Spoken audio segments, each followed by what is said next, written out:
붉은 태양의 광기, 수천만을 굶기고 죽인 비극의 연대기, 절대 권력을 향한 마오쩌둥의 야망, 중국을 10년의 암흑으로 밀어넣다 대약진 운동과 문화대혁명의 꿈, 인민을 삼킨 거대한 지옥이 되다. 마오쩌둥 시대의 중국.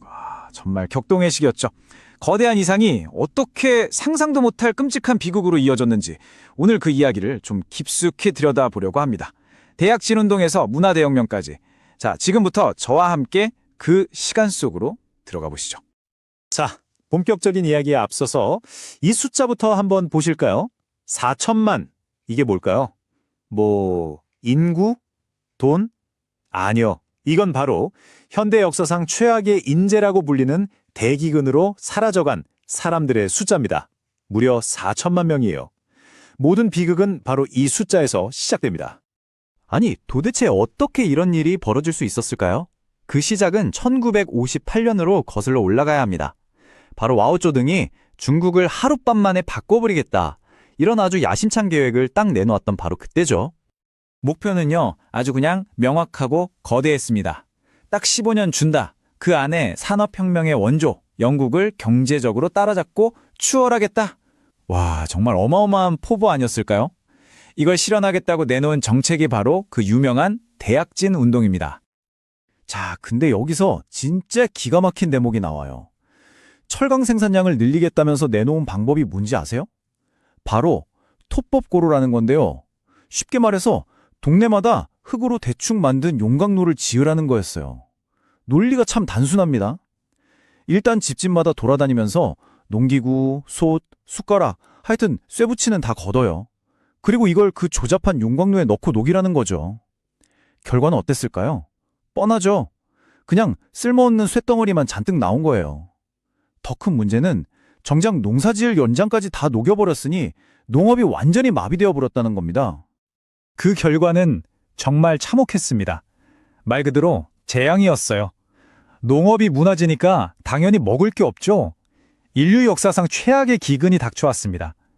게다가 용광로 땔감구 한다고 전국의 숲을 그냥 마구 베어내버리니까 이번엔 대홍수가 터져버린 거예요. 그러니까 잘못된 이상 하나가 나라 전체를 완전히 나락으로 떨어뜨린 셈이죠. 자, 이렇게 엄청난 실패를 했는데 당연히 그냥 넘어갈 수 없었겠죠? 마오쩌둥의 권력에 아주 치명적인 타격이 됐습니다. 당 내부에서도 슬슬 비판의 목소리가 터져나오기 시작했고요. 1959년에 펑더허이라는 국방부장이 용기를 내서 이건 잘못됐다고 비판을 합니다. 하지만 결과는 아시겠지만 숙청이었죠. 그래도 이 거대한 실패의 책임 자체를 피할 수는 없었어요. 결국 마오쩌둥은 국가주석 자리에서 스스로 물러나게 됩니다. 그리고 그 빈자리를 류샤오치나 덩샤오핑 같은 실용주의자들이 채우기 시작한 거죠. 바로 이 지점부터 중국 지도부 안에서 두 개의 길이 완전히 갈리기 시작해요. 한쪽은 마오쩌둥처럼 어떤 희생을 치르더라도 이념적 순수성이 먼저다 라고 외치는 목소리가 있었고요.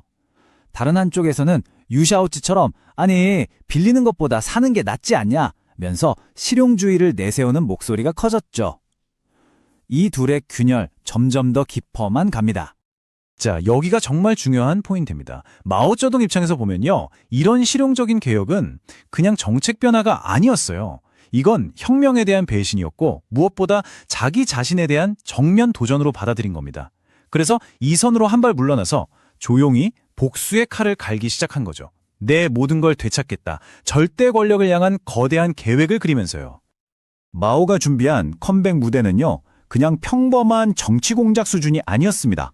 이건 자기 자신을 몰아냈던 바로 그 당, 그리고 중국 사회 전체를 향한 일종의 선전포고였어요. 그 이름도 무시무시한 바로 문화대혁명의 시작이었습니다.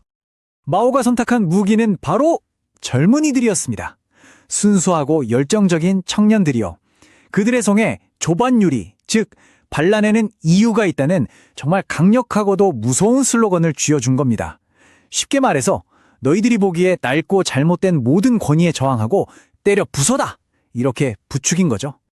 그리고 마오 개인에 대한 숭배는 거의 신격화, 광적인 수준에 이르게 됩니다. 지금 보시는 이 현수막 문구만 봐도 알 수 있죠. 이렇게 세뇌된 젊은이들은 홍위병이라는 이름으로 조직돼서 마오의 가장 충실한 친위대가 됩니다. 홍위병에게 주어진 임무는 아주 명확했습니다. 이른바 사구, 즉 4가지 낡은 것을 모조리 파괴하라는 거였어요. 낡은 사상, 낡은 문화, 낡은 풍속, 낡은 습관. 이게 말은 그럴듯하지만 사실상 수천 년 내려온 중국의 모든 전통과 문화를 그냥 뿌리째 뻗어버리라는 명령이나 다름없었습니다. 그렇게 1966년 마침내 광풍이 시작됩니다. 이후 10년간 중국 대륙은 그야말로 거대한 혼돈의 소용돌이 속으로 빨려들어가게 되죠. 봉위병들이 휩쓸고 지나간 자리는 정말이지 처참했습니다. 수천 년 된 사찰과 유물들이 불길에 휩싸였고 수많은 책들이 잿더미가 됐어요. 존경받던 지식인, 교사, 예술가들은 하루아침에 반동분자로 몰려서 길거리에서 공개적으로 모욕을 당하고 심지어 목숨을 잃기까지 했습니다. 당연히 학교와 대학은 전부 문을 닫았고요. 류샤오치와 덩샤오핑처럼 마오의 길에 반대했던 당 간부들도 예외 없이 숙청당했습니다. 모든 것이 파괴되던 말 그대로 광기의 10년이었습니다. 이 광적인 이념은 심지어 가장 기본적인 관계, 바로 가족까지 파고들었습니다. 당시 아이들 사이에서 유행했던 이 말이 모든 걸 보여주죠. 부모님이 나를 사랑하시지만 마오주석만큼은 아니다. 어떻습니까? 자식이 부모를 고발하고 학생이 스승을 비판하는 일이 일상이 되어버린 시대였습니다. 그런데 재밌는 건 이 광기가 끝까지 가니까요. 이제는 홍해병들끼리 팔을 나눠서 서로 싸우기 시작하는 거예요. 완전히 통제 불능 상태가 된 거죠. 상황이 이렇게 되자 마오는 어떻게 했을까요? 자기가 직접 풀어놓았던 그 홍해병들을 진압하기 위해 이번엔 군대를 동원합니다. 그리고는 농촌에 가서 배우라면서 수백만 명의 청년들을 시골로 쫓아내버리죠. 이게 바로 그 유명한 토사구팽입니다. 지긋지긋했던 10년의 악몽. 이 기나긴 혼돈은 1976년 마오쩌둥이 사망하면서 비로소 막을 내립니다. 그리고 중국은 완전히 새로운 시대로 접어들게 되죠. 마오가 죽자마자 그의 부인인 장칭을 중심으로 한 4인방이 바로 체포되고요. 잠깐 동안 권력 투쟁이 벌어집니다. 그리고 이 혼란의 끝에서 모두가 기억하실 그 인물, 문화대혁명 때 숙청당에서 사라졌던 덩샤오핑이 극적으로 권력의 중심으로 돌아옵니다. 그리고 1978년 그는 개혁개방이라는 한마디로 중국의 역사를 완전히 새로 쓰기 시작하죠. 덩샤오핑의 철학은 이 한마디에 다 담겨 있습니다. 흑묘백묘론, 검은 고양이든 흰 고양이든 쥐만 잘 잡으면 된다. 이게 무슨 뜻이겠어요? 이제 이념 같은 건 다 집어치우고 실용적으로 우리 인민들 밥 먹고 잘 살게 하는 게 최고다. 이런 선언이었던 거죠. 마오 시대와는 정말 180도 다른 길이었습니다. 이 실용주의 노선은 곧바로 정책으로 이어졌습니다. 마오 시대의 상징과도 같았던 인민공사를 과감하게 해체하고 그 자리에 시장경제를 도입했죠. 바로 이 결정이 오늘날 우리가 보는 세계 2위의 경제대국 중국을 만든 가장 결정적인 출발점이었다고 할 수 있습니다. 자, 그럼 우리는 마오쩌둥을 어떻게 봐야 할까요?